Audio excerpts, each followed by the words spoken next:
a Secretaria de Cultura do Estado divulgou a programação do 44º Festival de Inverno de Campos do Jordão, que acontece entre os dias 29 de junho e 28 de julho. A programação contará com 64 concertos que irão reunir estilos de diferentes períodos da história da música clássica, do barroco ao contemporâneo. Confira a programação completa no site do evento, festivalcamposdojordão.arte.br. O Festival de Inverno é o maior festival de música clássica da América Latina. Volta essa matéria um pouco aí.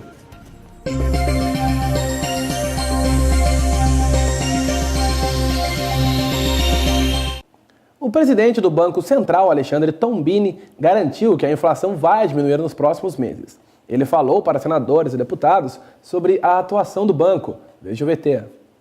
O tomate, por exemplo, chegou a subir mais de 100%.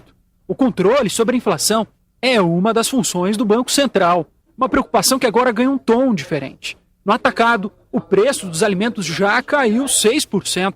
Mas isso ainda não chegou ao consumidor. Nós vamos ajudar que essa passagem seja mais rápida, mais contundente. Nós temos uma deflação de quase 6% nos alimentos no atacado. No entanto, a inflação de alimentos no varejo ainda continua elevada. Garantir que o preço dos alimentos caia para o consumidor é parte de uma expectativa mais ampla, a de uma baixa na inflação. Nos próximos 3 meses, maio, junho e julho, a inflação mensal já será menor do que a inflação observada nos primeiros meses de 2013. E no início do segundo semestre, a inflação acumulada em 12 meses começará a cair. A inflação projetada vem junto com uma expectativa de crescimento do país, 3,1% em 2013. O mercado prevê um número diferente, 2,9%. Em tempos de crise, a aposta para crescer está no consumo. No Brasil, o principal suporte da atividade tem sido e continuará sendo o mercado doméstico. Nesse sentido, o consumo das famílias tem se mostrado robusto ao longo dos últimos anos e tende a continuar em crescimento, apoiado pela expansão moderada do crédito, pela geração de empregos, pelas transferências de renda e pelo crescimento do salário. Agora vamos saber como fica o tempo na região. Na quinta-feira, o dia será nublado com períodos de chuva na região. A temperatura máxima estará em declínio. Em São José dos Campos e Taubaté, a mínima é de 17 e a máxima de 21.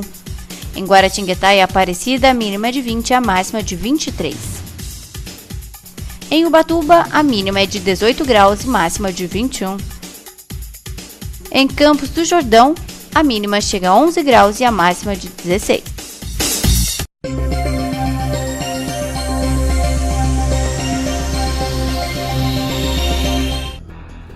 Dados divulgados nesta terça-feira sobre o avanço da HN1, conhecida como a gripe suína, em São Paulo, fizeram o Ministério da Saúde alterar a sua estratégia para combater a doença.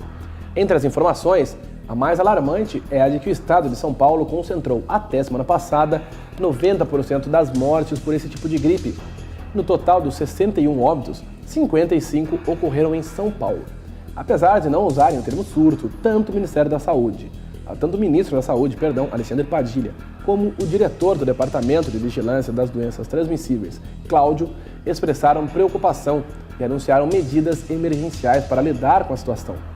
A maior suspeita do Ministério da Saúde é a de que haja lentidão por parte dos profissionais de saúde em receitar o uso do medicamento antiviral Tamiflu.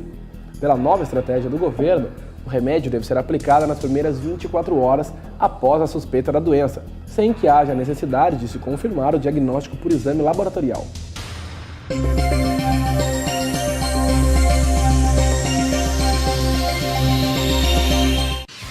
A Agência Nacional de Aviação Civil, a ANAC, pediu explicações à Azul Linhas Aéreas por ter impedido o embarque de 3 cegos em um voo de Ribeirão Preto a Belo Horizonte no último domingo.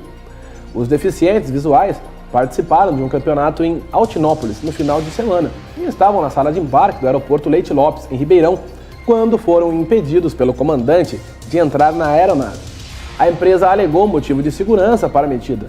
Os 3 foram encaminhados para um hotel da cidade e embarcaram no dia seguinte, porém em 3 voos diferentes. O último só conseguiu entrar no avião rumo a Belo Horizonte 24 horas depois do primeiro voo. Segundo os cegos, a Azul agiu com preconceito e não ofereceu alternativas, ou um questionário onde pudessem informar sobre o problema. A empresa nega, um deles afirmou que vai solicitar indenização à justiça por danos morais sofridos.